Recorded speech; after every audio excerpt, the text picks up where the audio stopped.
Nimekuta DM Instagram ya ndugu yangu anaitwa Edward Katerega. Ametuma video alafu ameandika tupe review hapo. Baada ya kuangalia review ambayo anaitaka, kumbe ni gari, na hii ni gari ambayo ukiangalia ni kama vile Range Rover, lakini hapana, si Range Rover. Hii ni gari ya Kichina inaitwa XPeng GX, na hii ambayo Katerega amenitumia ni ya mwaka 2026. Karibu sana. Mimi naitwa Snash, mtu pekee ambaye nakwambia kuhusu teknolojia kwa lugha nyepesi kabisa ya Kiswahili.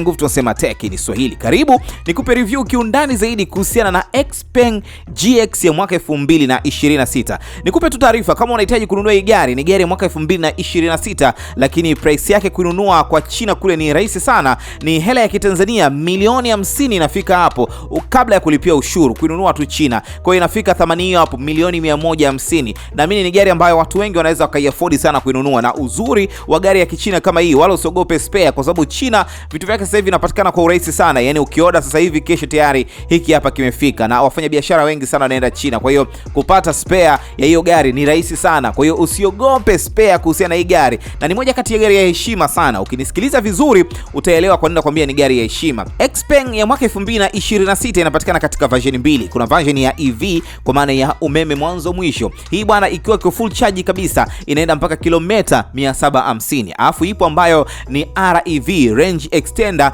Vehicle. Hii bwana ikiwa iko full charge kabisa inaenda kilomita 1585. Ukiona ni REV maana yake ni kwamba inatumia mfumo wa mafuta pamoja na umeme. Lakini pia ipo ambayo ni 4 wheel drive ambayo yenyewe inaanza kwa kuuzwa kwa dola za Kimarekani 56,500, ambayo ukipiga hesabu unafika katika hiyo milioni 150. Ukiangalia design yake kama ambavyo nimekuambia ni kama vile Range Rover, na ukienda nyuma imekapoa simple, hakuna mambo mengi, na inakuja ikiwa na tail light ambayo ni LED mwanzo mwisho. Sasa unawezaje kujua kama hii ambayo uko nayo ni REV ama ni EV? Ukifungua bonnet ukiona kuna generator pale ndani, ujue hiyo ambayo uko nayo wewe ni REV, na ukiona hakuna generator ujue basi hiyo bwana ni EV ambayo uko nayo. Sasa ukubwa wa hii gari, urefu kutoka mbele kwenda nyuma ina milimita 5265, na upana wake ina milimita 1999, na urefu kutoka chini kwenda juu ina milimita 1800, na katika upande wa wheelbase ina milimita 3115. Hii ni gari ambayo katika upande wa exterior kwa maana ya muonekano wa nje kuna sehemu utaona kuna vitundu, zile ni microphone ambazo tunasema ni exterior microphone ambazo zimewekwa kwa ajili ya voice control. Hii ni gari ambayo unaweza kuicontrol kwa kutumia voice yako kwenye baadhi ya vitu, kama vile fungua bonnet, ikafungua bonnet vizuri tu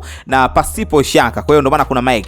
Lakini kingine ambacho uta notice ni kwamba zile headlights ama kwa maana ya taa za mbele wameziposition, wameziweka kwa chini kidogo, na hii ni kwa sababu ukiwa kwa usiku unaendesha gari na umepiga full kabisa, basi usiweze kumwaffect dereva wa gari nyingine ambaye anakuja mbele yako. Na hiki ni kitu kizuri, lakini ubaya ni kwamba kwa sababu wameziweka chini ni rahisi sana kuweza kupata tatizo zikavunjika, na ubaya ikitokea hii taa imevunjika ni gharama sana, kwa sababu ni taa ambazo ni digital matrix headlight. Kwa hiyo hizi ni taa zenye thamani kubwa sana. Nadhani mpaka hapo utakuwa umeelewa. Lakini pia ni gari ambayo kwanza ukifanikiwa kuingia ndani utaona kuna screen moja kubwa, na hiyo ni screen ambayo inatumika katika vitu viwili, infotainment screen, lakini pia kwa ajili ya dereva kuweza kuona baadhi ya vitu, battery imebakia ngapi na vitu vingine. Lakini pia unaweza adjust steering yake kuipandisha juu ama kuishusha chini, na bado inakuja ikiwa na speaker 33 ambazo hizi ni brand za XPeng mwenyewe kwa ajili tu kupata muziki mmoja mzuri sana. Na pale katika center console inakuja ikiwa na mini fridge, lakini pia ina wireless charge,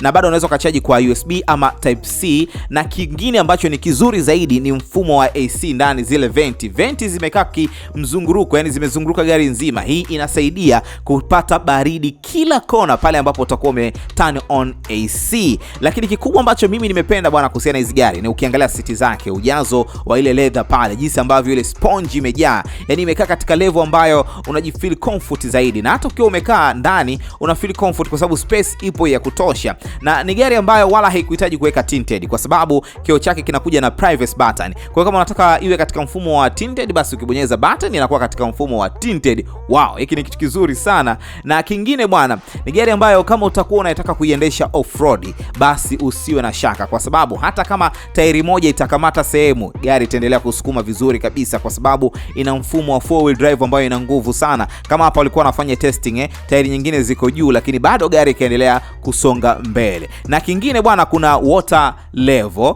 Water level hii gari bwana ni milimita 700, yani ikitokea umeendesha sehemu ambayo kuna maji, basi hayo maji kama itakuwa ni urefu wa milimita 700, gari itaendelea kupita pasipo shaka. Na uzuri ni kwamba ukiwa unaendesha inakwambia kabisa kiwango cha maji sasa hivi kiko wapi. Kama ukiwa unazidi kwenda inazidi kwenda sehemu ambayo sio nzuri zaidi, kwa hiyo unao position ya kuamua kurudi nyuma. Hiki ni kitu kizuri sana. Na mfumo mwingine ambao ni mzuri zaidi ni mfumo wa brake. Brake zake bwana ni brake za umeme ambazo zinakupa nafasi ukiwa umeshika hiyo brake, gari inatambua hapa ni katika mazingira gani. Ni off road, kama hapa ni kwenye lami, hii ni sehemu ya barabara ya design gani. Kwa hiyo na speed ya gari ikoje. Kwa hiyo gari itakamata brake kuendana na mfumo wa barabara, lakini pia na speed ambayo uko nayo. Kwa hiyo si rahisi kupata ajali kizembe kwa sababu ya hii gari. Wow, ni gari nzuri sana. Na hii ambayo jamaa anaiendesha hapa ni REV ambayo betri yake ina kilowatt hour 64, lakini pia inakuja na tanki yenye lita 60 kwa ajili ya gasoline. Wow!